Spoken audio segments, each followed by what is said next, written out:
आज हम इस वीडियो में पढ़ने वाले हैं मात्रक एवं मापन। तो मात्रक क्या होते हैं और मापन क्या होते हैं। तो चलिए वीडियो शुरू करते हैं। सबसे पहले हम पढ़ेंगे भौतिक राशि। तो भौतिक राशि क्या होती हैं? वह राशि जो मापी जा सकती हैं उसी को भौतिक राशि कहते हैं। जैसे चाल को भी हम माप सकते हैं, दूरी को भी हम माप सकते हैं और समय, वेग आदि। चाल, समय, दूरी इन सभी को क्या मापा जा सकता है, इसलिए ये क्या भौतिक राशि हैं। राशि एवं मात्रक।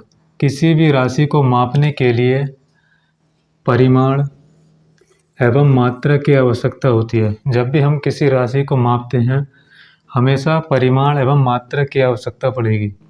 जैसे दूरी एक भौतिक राशि है। दूरी मान लेते हैं 10 मीटर। तो दूरी कितनी मानी है हमने? 10 मीटर। अब दूरी क्या है? यहाँ पर राशि है। दूरी एक राशि है और 10 क्या यहाँ पर परिमाण, 10 परिमाण, और मीटर क्या यहाँ पर? मात्रक। तो यहाँ पर राशि को मापने के लिए हमें परिमाण और मात्रक की आवश्यकता पड़ी। जब भी हम किसी भौतिक राशि को मापेंगे तो हमेशा परिमाण और मात्रक की आवश्यकता पड़ती है। जैसे अगर हम समय लेते हैं, मान लेते हैं 30 सेकंड।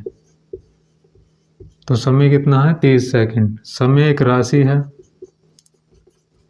और 30 के यहाँ पर परिमाण कितना है? 30। और सेकंड क्या है? मात्रक।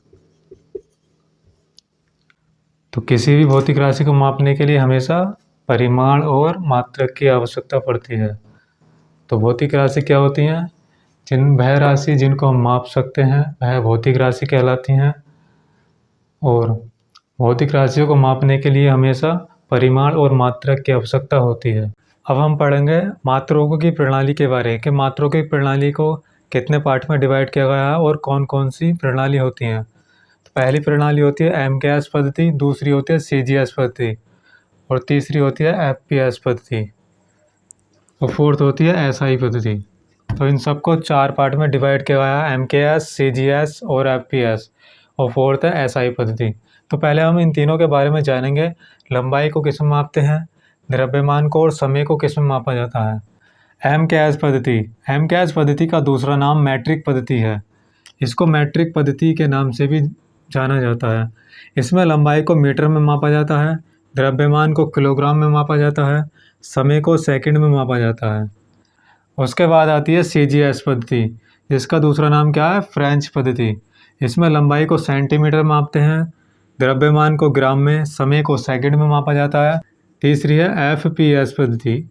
इसमें लंबाई को फुट में मापते हैं, द्रव्यमान को पाउंड में मापा जाता है और समय को सेकंड में मापा जाता है। तीनों पद्धतियों में समय को क्या होगा?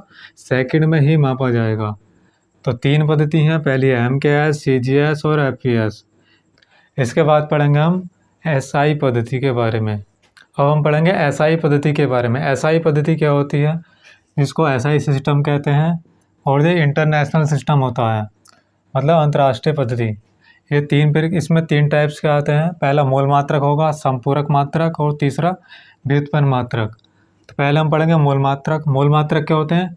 जिन्हें व्यक्त करने के लिए किसी और की आवश्यकता नहीं होती, वही क्या होते हैं? मूल मात्रक होते हैं। इनकी संख्या कितनी होती है? 7 होती है।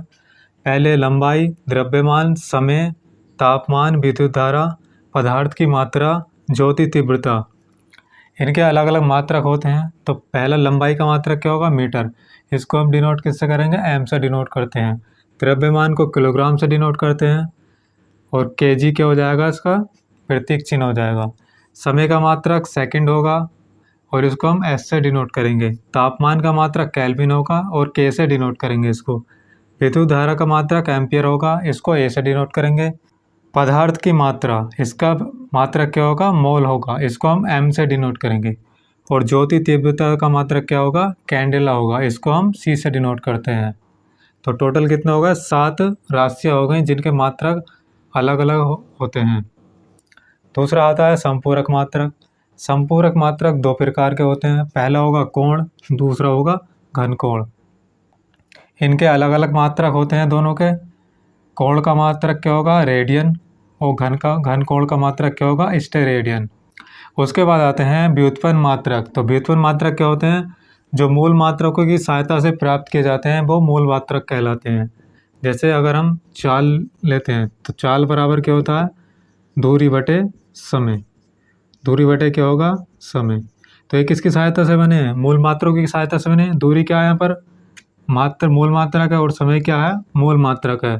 तो व्युत्पन्न मात्रक क्या होते हैं, जो मूल मात्रकों की सहायता से मिलकर बने होते हैं, वो मूल मात्रक कहलाते हैं। तो आज हमने पढ़ा मात्रक एवं मापन। अगर वीडियो अच्छा लगा हो तो वीडियो को लाइक कीजिए और चैनल को सब्सक्राइब कर लीजिए।